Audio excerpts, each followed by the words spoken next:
My name is Kim Gremlich, and I work at the Delta Police Victim Services Program in British Columbia. And with me, I have Caber. I figured I better have him in the room, so I'll quickly try to show you him. He's snoozing on the floor, doing what he absolutely does best, and having a little sleep right now. And Caber and I have been working together at Delta Police Victim Services for 8 years this month, actually. And we'll talk a little bit more about his work shortly as we go through the presentation. Over to you, Rachel. Hi everybody, my name is Rachel Braden and I'm the coordinator of the Child Witness Program at the London Family Court Clinic here in London, Ontario. I also have Meryl with me, but because I'm on the slideshow screen, I can't actually see my camera, so I'm not even going to attempt to show you Meryl, but she looks, I'm sure, just the same as Caber, sleeping away, not at all interested in what we're doing here. We've had Meryl since about 2016, October of 2016.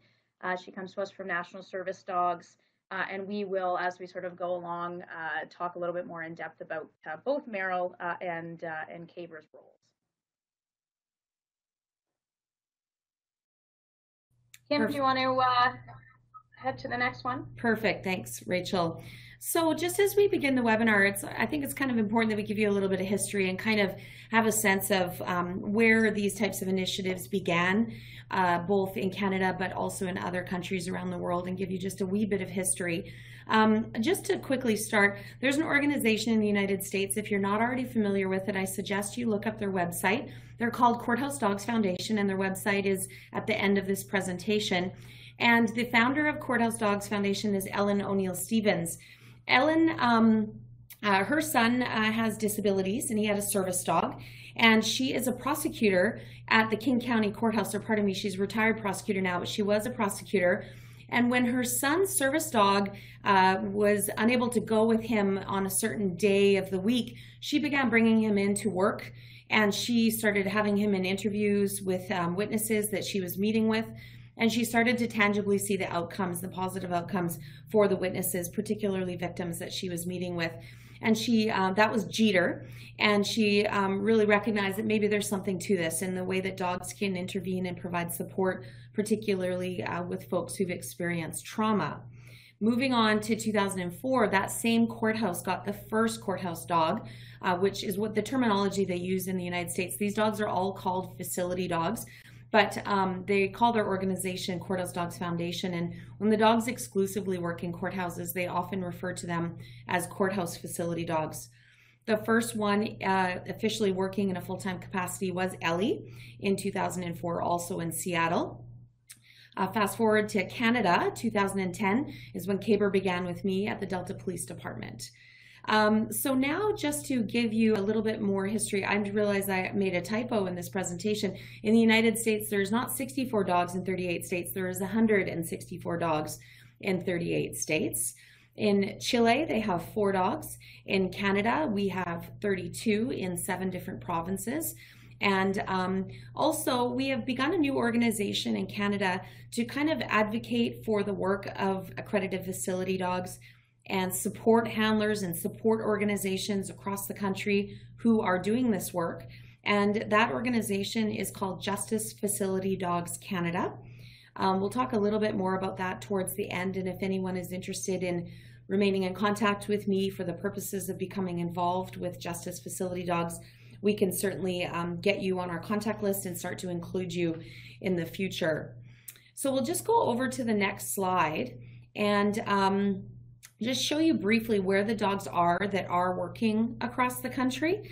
That's a picture of several of our dogs at the Courthouse Dogs Foundation conference in Seattle last year, all looking quite impressive on the stairs there. So the 32 dogs, it's actually, I should say, 33 dogs now. Just since we prepared this presentation, there is a new dog in Ontario. But you can see the different provinces across the country and where the dogs find themselves. You also can see below that we have a number of different potential placements for dogs across Canada and for that matter in the United States.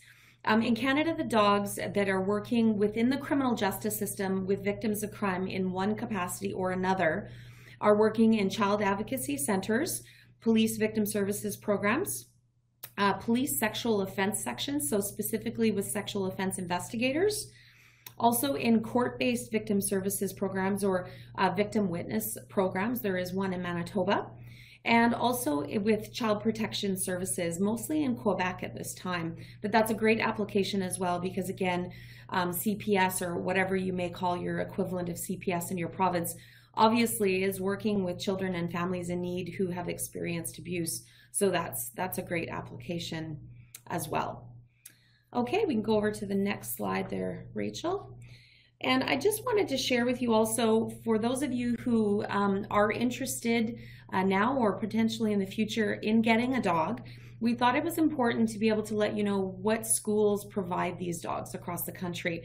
So the schools that we have listed here are assistance dog schools that are all accredited by Assistance Dogs International. That is very important accreditation for our purposes, and we'll talk more about that in a moment. Now, again, since I prepared this presentation, Rachel and I prepared this presentation, there is now a sixth school that is providing dogs. So in addition to the 5 that you see on the slide, there's also COPE service dogs, which are in Ontario. I understand they have just placed their first facility dog in a child advocacy center. So now there's 6 organizations across the country. Not all of these organizations are represented in every province. So you can see there are no organizations on the East Coast, but I will tell you that PADS does place dogs across the country. There's, and for that matter, in the territories. Additionally, I've just learned that Mira is placing a dog, hopefully in New Brunswick soon. I haven't been able to confirm if Mira will place dogs in other East Coast provinces, but it doesn't hurt to ask. So please consider doing so if you have interest and you don't see a school in your province. Okay.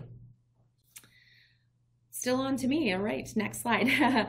So we wanted to talk a little bit about what an accredited facility dog is. One of the things that is quite profound and quite common in our work is that we come across different applications of different types of dogs, and we wanted to specifically talk about accredited facility dogs. You're going to hear in a moment that we recommend that agencies only use accredited facility dogs, and we're going to talk about why.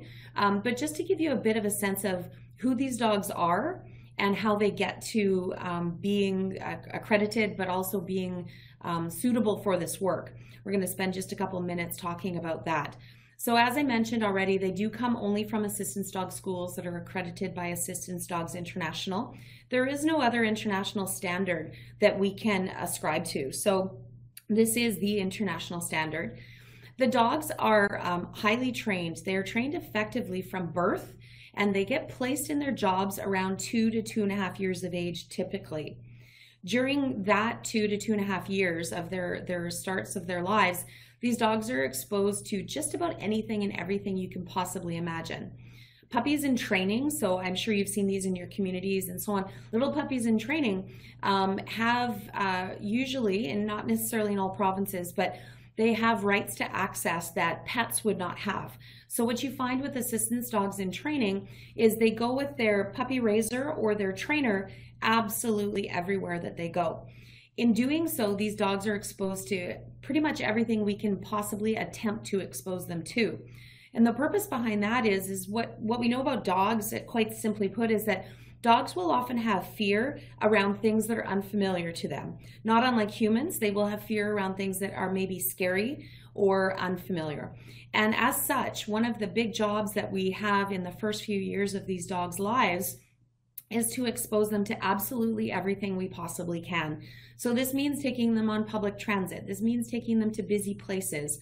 And all throughout this process of environmental exposure and socialization, our goal is to observe the dog in these situations and find out, can the dog handle this? And we sometimes determine that dogs find these things too stressful. And it's very important that from an ethics perspective that we don't utilize dogs that can't handle stressful situations. And so you don't find dogs in this work, in victim services, in the criminal justice system, who have low resilience. In fact, quite the opposite.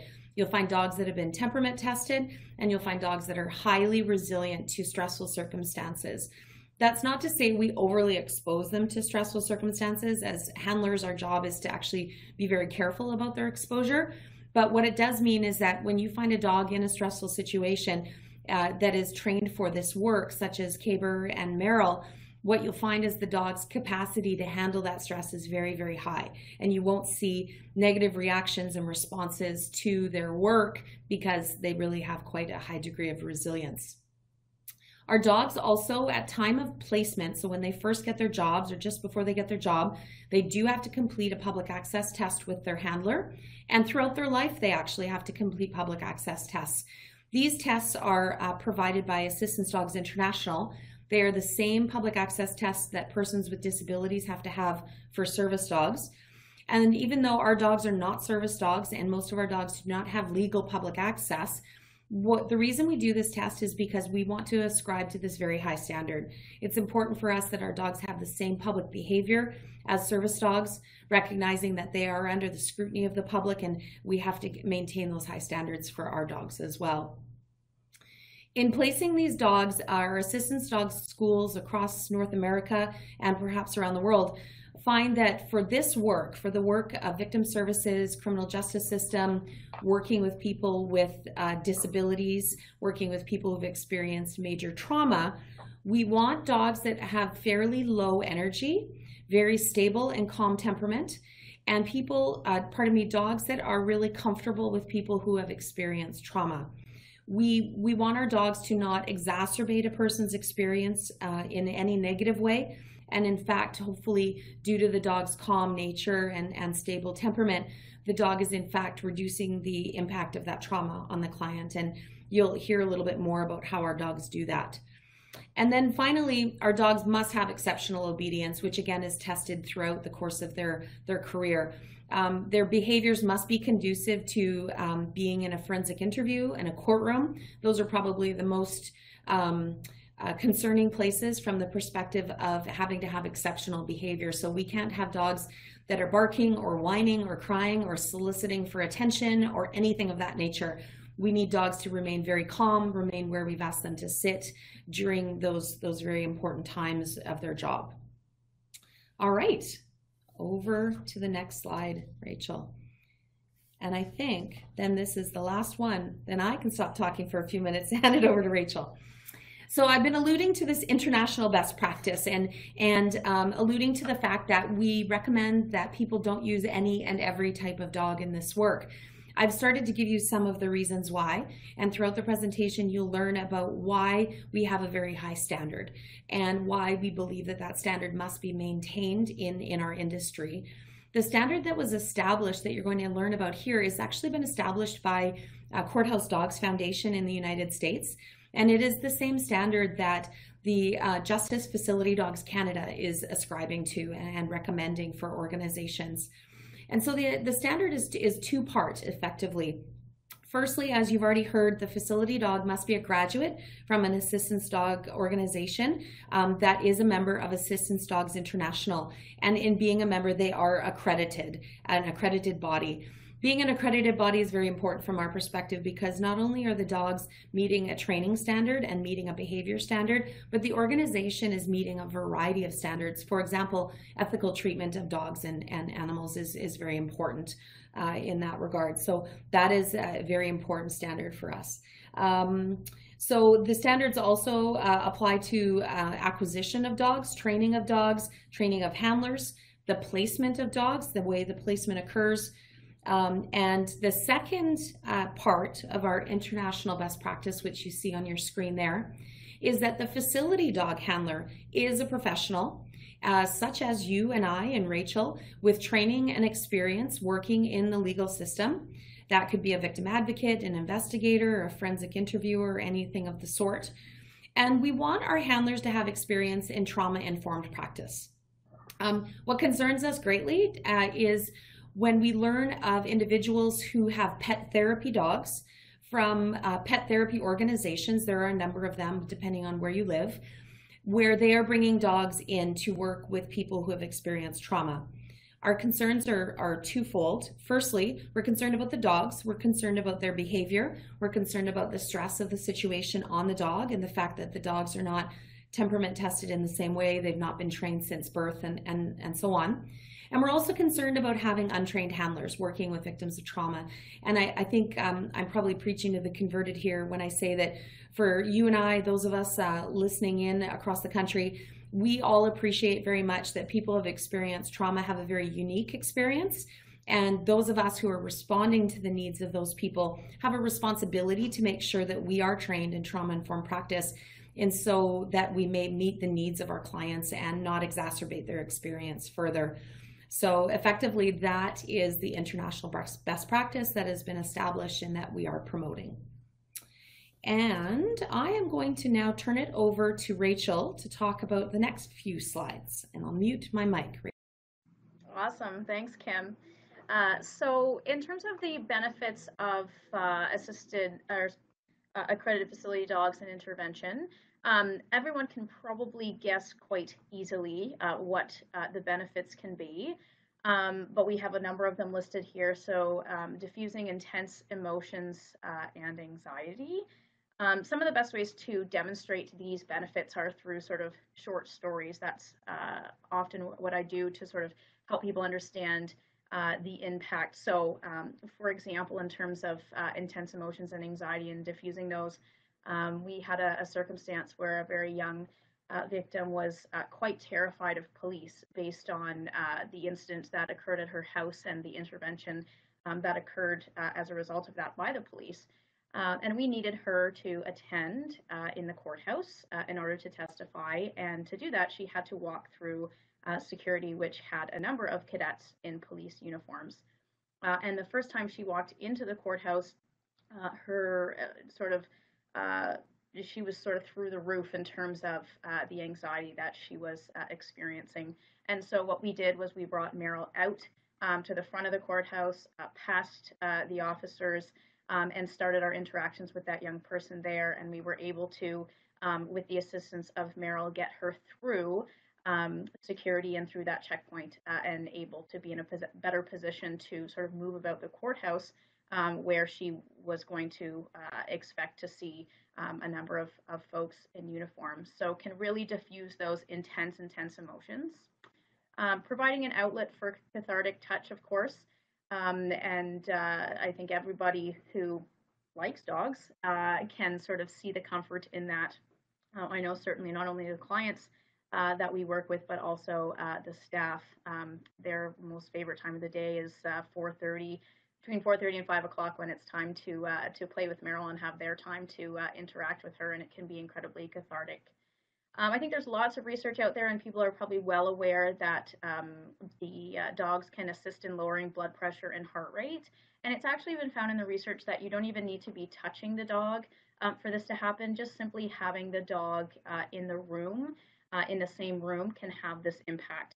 And we'll talk in the next slide. I think Kim's going to actually talk about oxytocin and those types of things. So I won't go into too much about that, but it has been shown to lower blood pressure and heart rate. And of course, when someone's heart rate and blood pressure are lowered, they're in a much better position to, provide information and to sort of remain calm enough in a situation where they can interact effectively. Assisting people in struggling to communicate. One of the things I think I found most helpful with Meryl, especially with youth, is that oftentimes having that face-to-face conversation with youth is really challenging, because they're so used to communicating over their phones, where they don't need to look at a person sort of, face-to-face. And then when we ask them to do that in a situation where, whether it be counseling, whether it be at a Crown meeting, whether it be at court prep, they really struggle to do that. And so what I found very helpful is having Meryl there.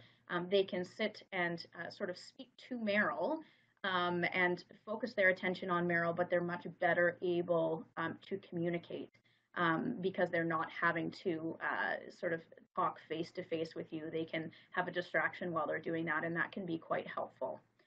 Normalizing traumatic situations. Something that comes to mind here is I always find that having Meryl present in Crown meetings or in very formal court settings is that it becomes more normalized, becomes more human. and it sort of it doesn't feel like we're all sitting at a boardroom table, mostly because we aren't anymore. We're sitting on the floor with Meryl, and it can sort of normalize those traumatic or those very sterile situations that we often find ourselves in. Certainly having the dog can draw out healthy emotions, so emotions of, love and comfort.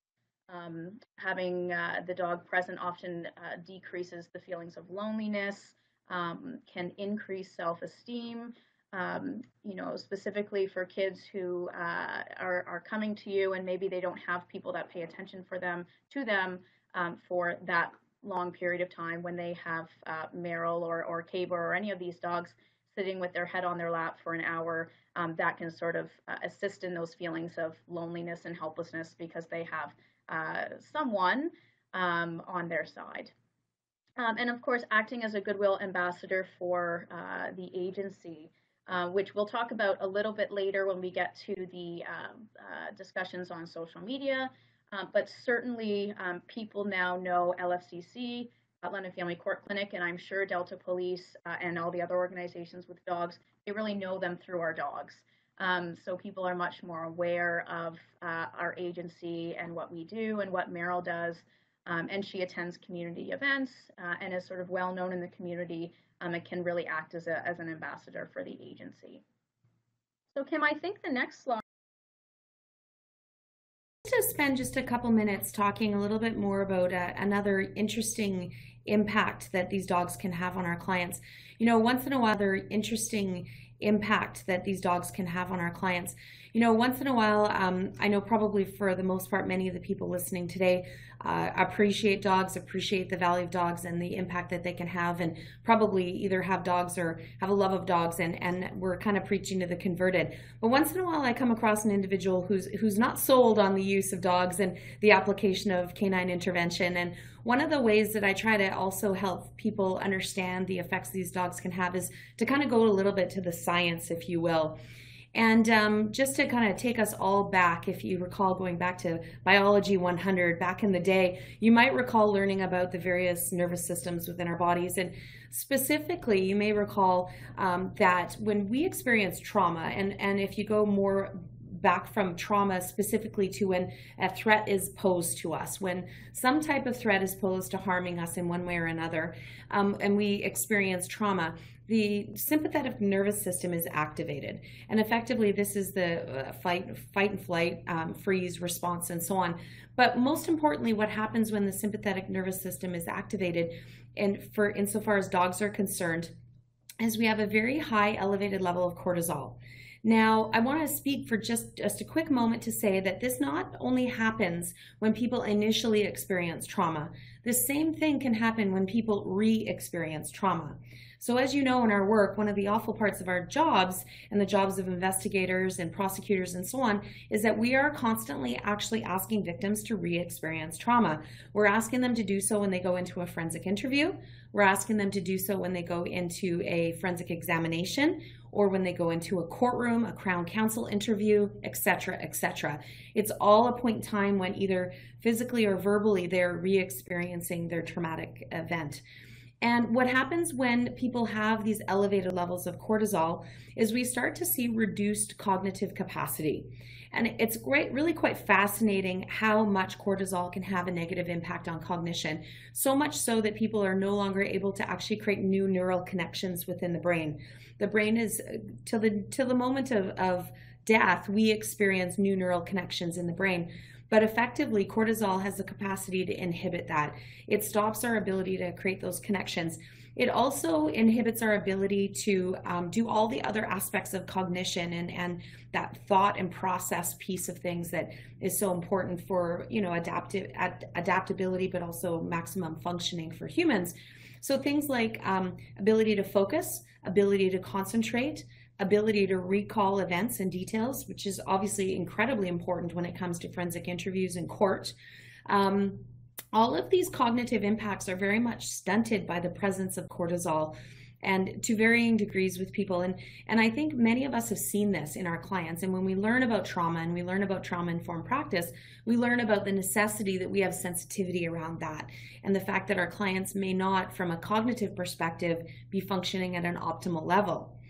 But what's so interesting about dogs, and to kind of come full circle on this oxytocin, on this conversation about the science, is that when we use dogs to intervene with people, and I'm referring to individuals who are comfortable with dogs, I'm not referring to people who have fear of dogs, but when we utilize dogs with individuals, and like Rachel alluded to earlier, when somebody merely looks at a dog, let alone spends time with a dog physically, they actually have an elevated level of oxytocin.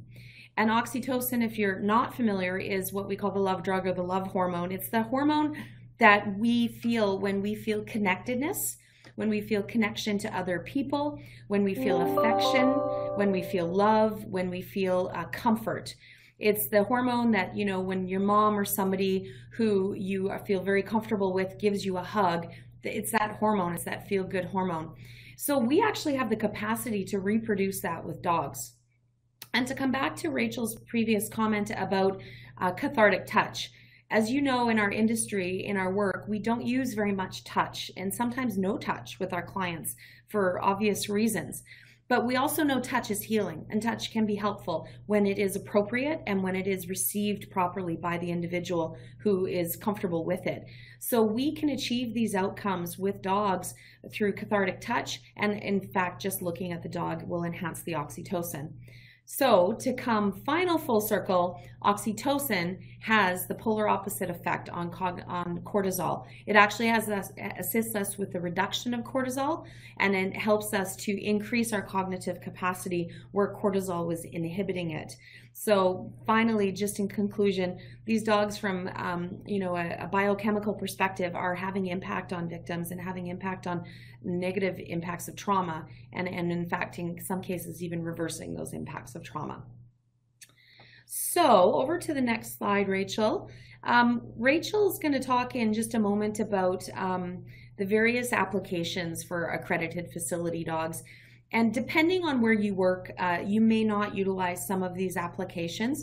But what we have learned is that there's somewhat of a continuum of services where, depending on your work and where you work, you may or may not provide these services with your facility dog. So police-based victim services is probably a prime example of where we actually utilize all of these services and use our dog in all of these aspects of our work. So crisis intervention, for example, my program is a 24/7 program, so we respond to crisis in the community. And I just 2 weeks ago did a death notification to a family learning about their father's death, 2 young small children. And our police officers who were on scene had the wherewithal to recognize that there would be a great role for Caber there. We brought him, and he was a wonderful, very appropriate distraction for the children in a highly traumatic situation. So that's just one example, and there's a variety of different crisis situations where we could use dogs as well. Agency meet and greets, routine client meetings of any type, whatever that may be. It could be to do compensation forms or victim impact statements, whatever you may need to meet your client about. Again, some of you may not do hospital visits, but our hospitals are really quite adept at recognizing the value of dogs. And as you know, there are hospital pet therapy programs in most hospitals. So we do utilize our dogs in hospital settings as well. And I've had great success in that regard, particularly with people who have experienced trauma. One thing I will mention along those lines of hospital visits is most hospitals do have policies that dogs who enter hospitals cannot be on raw food diets. So it is best practice that our accredited facility dogs are not on raw food diets. And there's some concern around the transmission of botulism and so on and so forth, regardless of your personal perspective on that. If you do hospital work and or forensic examinations, you actually wouldn't be able to bring a dog in if they're on a raw food diet. Forensic interviews and examinations, Rachel's going to talk more about, as well as court and the various court applications, everything from court orientation to Crown Counsel, court accompaniment. And finally, just briefly, celebration meetings. I'm not sure if all of you do celebration meetings. We don't do them all the time, but if you're not familiar, these are effectively where at the conclusion of the criminal justice process or the child's involvement in the criminal justice process, we bring them in to have one more little visit, particularly with Caber, and to oftentimes we give them little certificates of courage for going through their experience and seeing it through, and let them have one little sort of final visit, because it can be very hard for the child to say goodbye to the dog as well. So we try to do it in a very positive way. So I'm going to turn it over to Rachel again, and I'll mute my mic. Awesome. Thanks, Kim. One thing I actually wanted to go back to just quickly, I don't want to jump too far behind, but I was, and both Kim was speaking about sort of the stress reduction and just being in the presence of the dog. I've also found it incredibly helpful that having the dog in the CCTV room or in the courtroom with also the other professionals that are present in that room. So that can be sort of an unintended consequence that we don't think of. Not only are the victims feeling much less stressed, or that is contained a bit, but also those who are in those situations asking those questions, forensic interviewers and things like that. So something interesting to think about in terms of, we're often thinking indirectly because of the victim, in relation to the victim, but also thinking about the unintended impact that it has. So forensic interviews, Kim was speaking about having the dog present. It can reduce anxiety, of course, mitigating the impact of revisiting trauma, and that's in relation to what Kim just spoke about in terms of cortisol and the stress hormones that are involved in that. Assisting with disclosure. One thing, and it's sort of later in the slide, that should be mentioned is that dogs should never be used as an incentive for the interview for any type of disclosure. So, for example, a child should never be told, once you provide your disclosure, then the dog can come. Or things like that. It should never be used as an incentive. It certainly is. It can be an incentive for them to come for future interviews. So, for an example, we're actually just doing a capacity to testify assessment this week at the clinic, and where the children have to come on 2 separate days, and so they were made aware that Meryl will also be there on the second day that they come, and that's certainly an incentive. I know the clinician who's working with me has never worked with Meryl before, and she said, usually I have to promise the kids that I'll bring something fun that they want to do, or that I'll, bring them something, a special snack or something like that to get them to come back, and she certainly didn't have to offer that this time. Meryl was more than enough to give them incentive to come back, but certainly not an incentive to disclose. Like I talked about a little bit earlier, children being able to look at the dog and being more comfortable speaking about their experiences without having to make eye contact with the investigator. These are hard enough conversations to have on their own, let alone if you're of the age group where eye-to-eye contact is uncomfortable for you. And so, like I said previously, being able to look at Meryl, it's often like if you want to get information from a kid, you get it in a car. Because everyone's looking forward and no one has to sort of look at each other. It's the same thing. They can focus on Meryl and they can look at Meryl while also being able to provide information to the interviewer. The other thing that I enjoy about using Meryl in forensic interviews and sort of the way that we're able to do it, and I know not all programs are the same, but we've been able to assist in interviews where we then have gone on to provide the court prep and support. And it really involves sort of level of consistency that's not always there in the justice system. We all know investigators change, Crown Counsel change. There's often a lot of changes, but what was consistent, especially in this particular case that I'm thinking of, was Meryl. Meryl was there for the 2 investigative interviews that were done, and so we were able to very easily get that young person to attend for court prep and for Crown meetings because she knew that Meryl would be there and would be present. And Meryl has been and continues to be there at every meeting and really provides that consistency from beginning to end.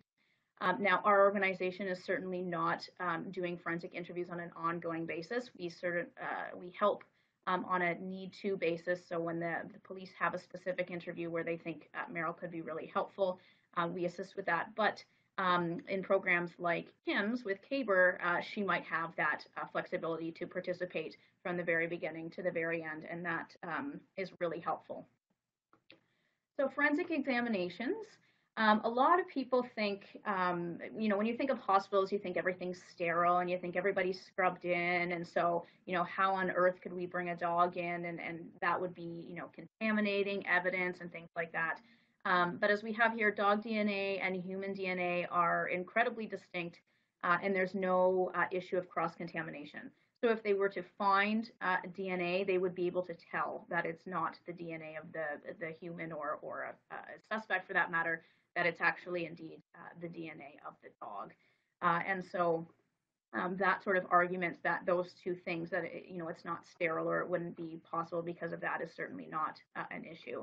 It's definitely an incentive to complete the exam, like Kim said, providing that sort of cathartic touch throughout the duration of the exam.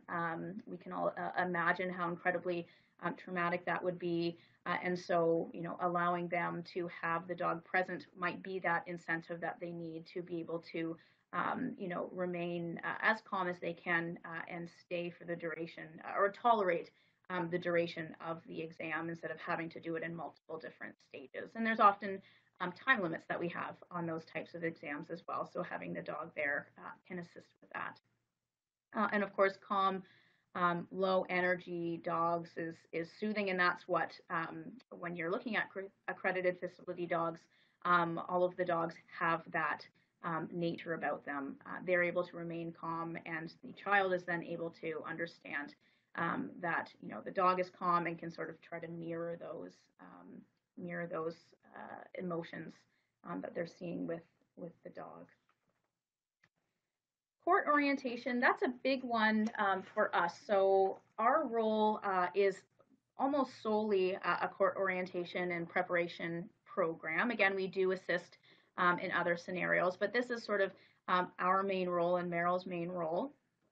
You've seen this a couple of times now, but incentive to attend. I can certainly say that people, once they hear that Meryl is going to be present, are much more interested, which I'm not offended by, because she's much cuter than I, but it has certainly helped get people in the door. And not only that, has helped get them back again. So when it was just me doing my job, getting them there was one thing. Getting them to come back for a second meeting to review their statement or meet with the Crown again was quite difficult. And now when Meryl is involved, we have very little problems with that. We actually have problems getting kids to leave at the end of the court prep session, which is one of the reasons why we started Meryl's Instagram account, but we'll talk about that a little bit later. The court orientation is also incredibly important because it provides an opportunity to determine if utilizing the dog in court would be appropriate. There are certainly circumstances where we have young children who are not in a position to be able to focus and concentrate when Meryl is present. And I know Kim's had similar circumstances, and I'm sure everybody with a dog can think of that, one or two kids who it was just not happening. So having the dog there is an opportunity sort of in the early stages to identify that it might not be appropriate for that dog to accompany that child. Now, with that said, just because on the stand accompaniment isn't possible, that doesn't mean that the dog shouldn't be there and shouldn't be present. So in cases where the child has bonded with the dog and has, is having great success using the dog to sort of regulate emotion, just can't sort of stay focused. What we do is we have Meryl there prior to he or she going into the testimony room, have Meryl there present for breaks when they come out, and have Meryl present for when they're completed their testimony. So she's still involved and she's still able to provide that assistance, but not during the actual court process.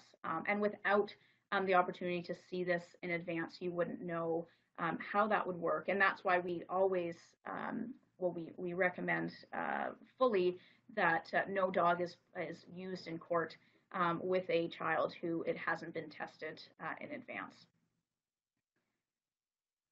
Hospital visitation. Kim spoke about this a little bit before, and I think she's done a little bit more of this than we have, but it can certainly assist with the fears of medical intervention.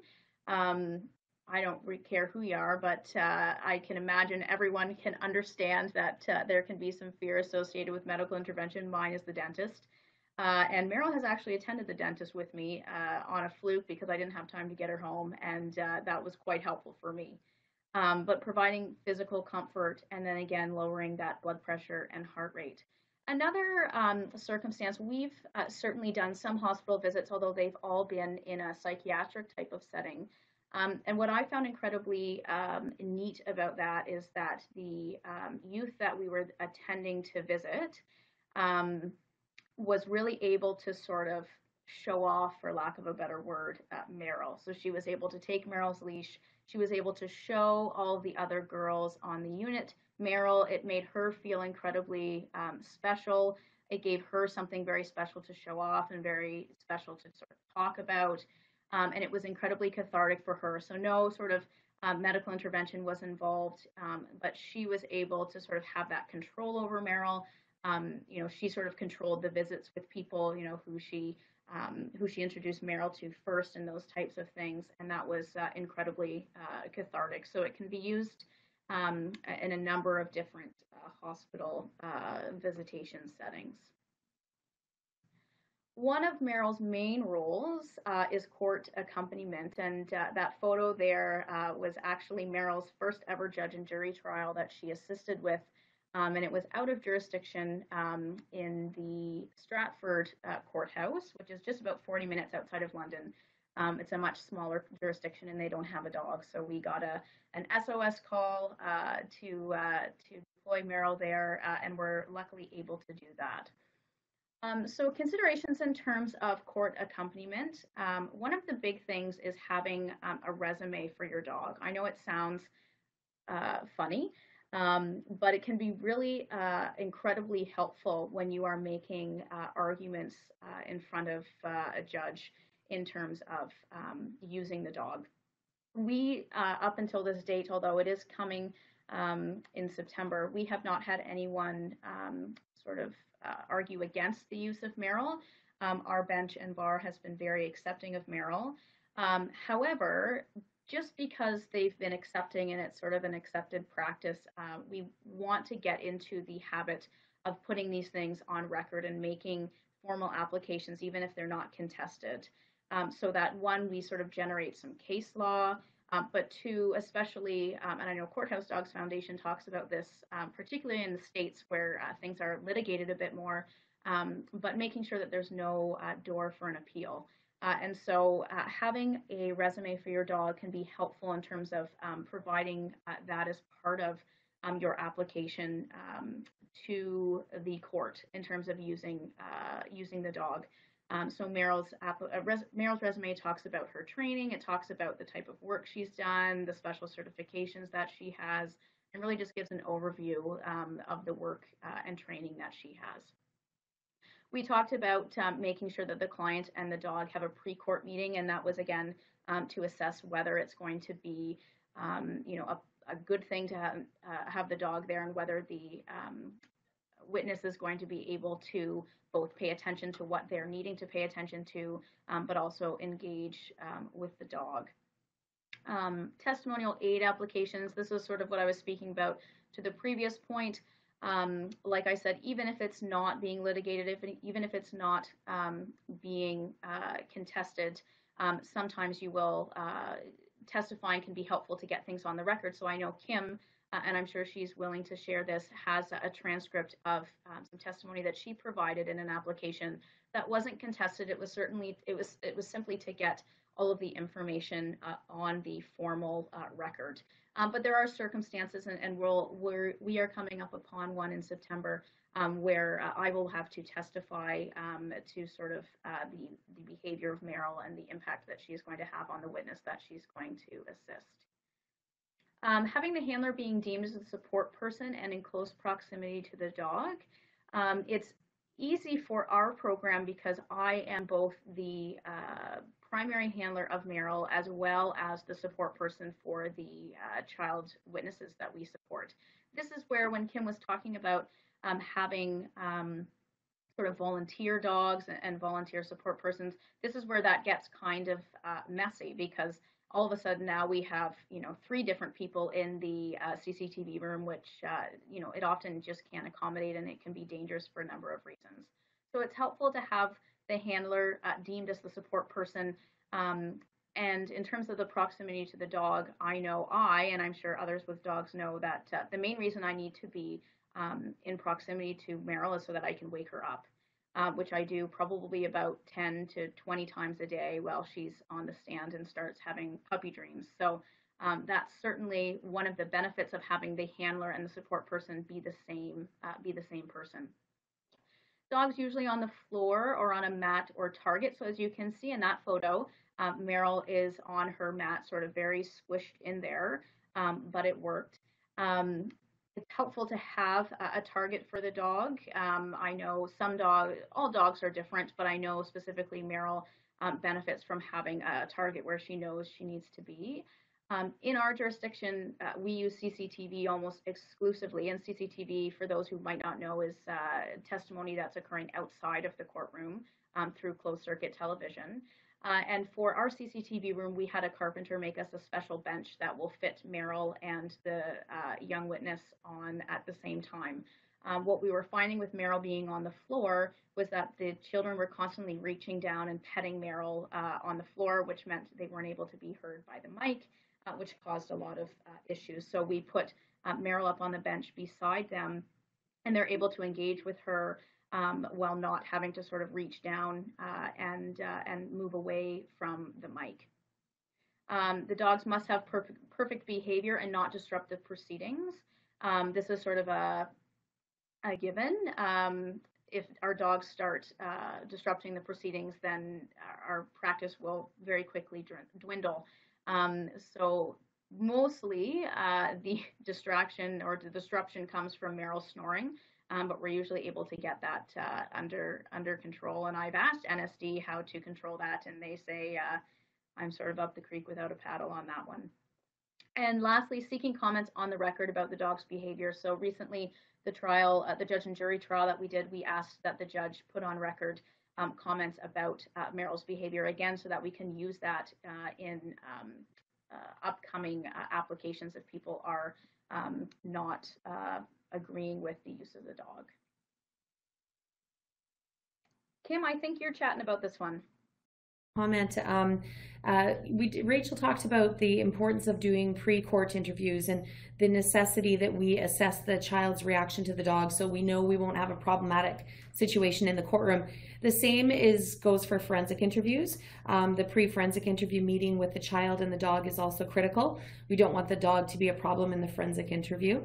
And then the other thing just to comment on is that the other benefit of doing the pre-trial interview or the pre-court meeting, with the child and the dog, or in my case, I've actually used CABR in court with adults as well, is that as a handler, I and the Crown Counsel, we're observing the child's reaction to the dog. And if I do have to testify as a handler, or Crown inevitably does have to speak to the application to use the dog, we can reiterate to the judge, we observe the following. Judges will, in every case I've been in, the judge wants to know what the witness's reaction to the dog was, and we can give a tangible answer to that. So there's sort of a few different benefits to that.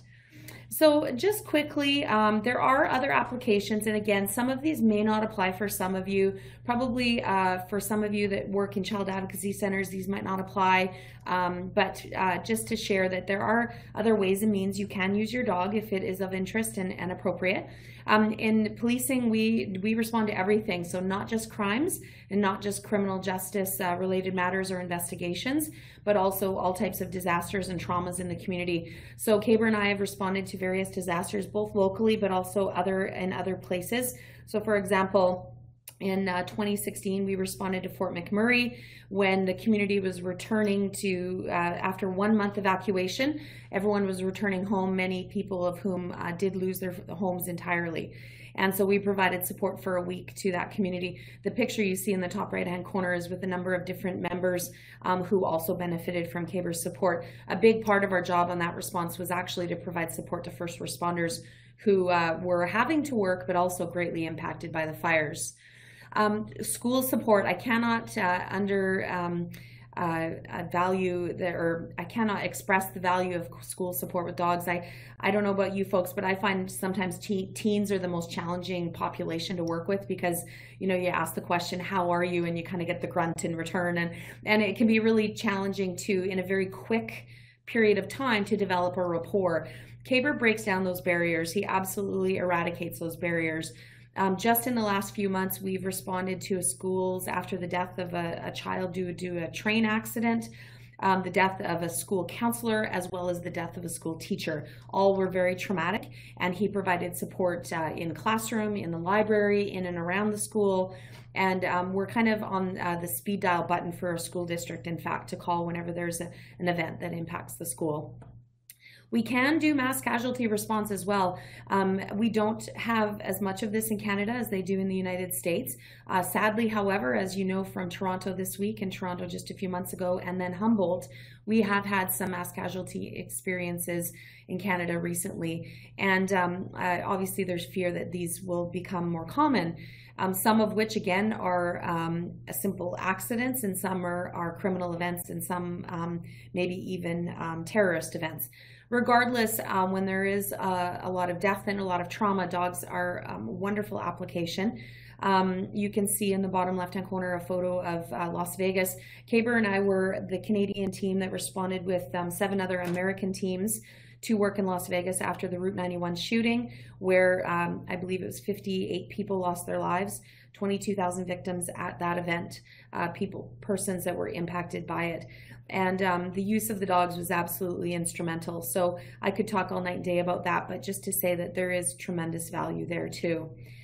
We've alluded to public presentations, and we have a slide here about the value of these dogs in social media. And actually, maybe you can even go to the next slide, Rachel, just to say that there is a lot of different dogs across the country. I am apologizing in advance if I missed anyone. These are just the ones that I am familiar with that you can follow on social media. And just to say that when we utilize our dogs in a social media setting or in public presentations, for me at least, I utilize it as an opportunity not to just educate people about CABR and his work, but to educate people about victim services. Historically, we've been criticized that people didn't know about our service before they needed it. So we take the opportunity to educate people wherever possible. And I don't know if, Rachel, if you had any other comments about social media you wanted just to say? Yeah, I find it, Mike. There we go. The one thing that I found incredibly helpful is that oftentimes, like I was saying, it's much harder to now get young persons to leave the courthouse or to depart after either their Crown meeting or court orientation or even testimony because they don't want to leave Merrill. And what I found really helpful was that was actually one of the reasons why we started her Instagram account. Was because now these children and youth and their families who develop quite a relationship with Merrill are now able to follow her on an ongoing basis and see what she's doing. Another thing I found helpful is that a lot of kids, sorry about that, feel like they're alone in this, and through social media and through Merrill's account, they're able to see that lots of kids are going through what they're going through, and Merrill's assisting so many kids who are experiencing the same thing. So those are some of the values that I've seen in relation to in social media. Anyone wants to go over to the right-hand side of their screen right now, click on the messaging button and participants. You're welcome to type your questions in there, and we will do our very best to answer all of them. Excuse me, but our final slide does have some important contacts here. And just to share that you have mine and Rachel's contact information. You also have contact information about Courthouse Dogs Foundation and Assistance Dogs International. If you are interested in becoming a member of Justice Facility Dogs Canada, do please contact me. Be happy to get you connected and involved with us. So I see our first question here from Lynn is just wondering if you're familiar with any of these services being offered to court staff to alleviate the effects of secondary vicarious trauma. I'll speak to that, and Rachel can as well. But I can tell you that CABR provides support to workers in every environment we work in. It is absolutely inevitable. So in Las Vegas, we were in hospitals to visit victims who'd been shot in the shooting. We were also supporting hospital social workers, hospital nurses, doctors, etc. Same goes for court. Every time I go into the courthouse, we're talking to sheriffs, we're talking to court registry staff, Crown Counsel office. CABR's like a celebrity when we go in there. But people benefit from these dogs support. And in my department, our police officers are constantly coming into our office. And nobody ever comes in and says, I'm having a bad day, I need to sit down and have a talk with CABR. But people do come in and say, hey, how's my buddy? And then you oftentimes know that they're just kind of needing to express how they're feeling and needing to benefit from the dog's support. So it's inevitable. It's a very natural part of our work. Rachel, any other comments? And I'll... Absolutely. Like you said, Kim, I've had to sort of recognize that my day is no longer sort of 8 hours of straight work. It's now, I would say, 8 hours of work and an hour and a half extra of people visiting with Meryl because I can't get through the front door of the courthouse without having to say hi to the cadets and to go over to the case management unit to speak with the police officers. Meryl takes her jacket off and her leash off in the Crown's office because they don't follow any of the rules in terms of engaging with Meryl, so it's a free-for-all over there, and we do that quite often. And like I said, we have sort of a known time around the office of 4:30, between 4:30 and 5, where Meryl's jacket comes off and all hell breaks loose, and Meryl is running around these halls faster than you would believe when you see her sleeping 90% of the time. And staff really look forward to that. And so, like I said, and like Kim has said, she is not just here for the victims that we're working with, but she certainly assists all the staff that we come into contact with. Rachel, I don't see that we have any other questions, and we have actually reached 11:01, so we probably will finish up the webinar here. But again, just to direct you over to the right-hand side of your screen, documents, you can download the presentation in English and in French. And please do take our contact information. We'd love to hear from you. We feel at Justice Facility Dogs Canada and Courthouse Dogs Foundation in the US, one of the most important things we can do is provide support to new teams. For me, there was nobody else doing this at the time when I started, and there was a lot of questions, and I didn't have a lot of support, and I didn't know who to go to. But that is not the case anymore. We're here. We welcome your calls and inquiries if we can assist you in any way now or in the future. And thank you all for joining in on the webinar today. Thanks. Any final comments, Rachel? No, I think you covered it. Thanks everyone for being a part of it today.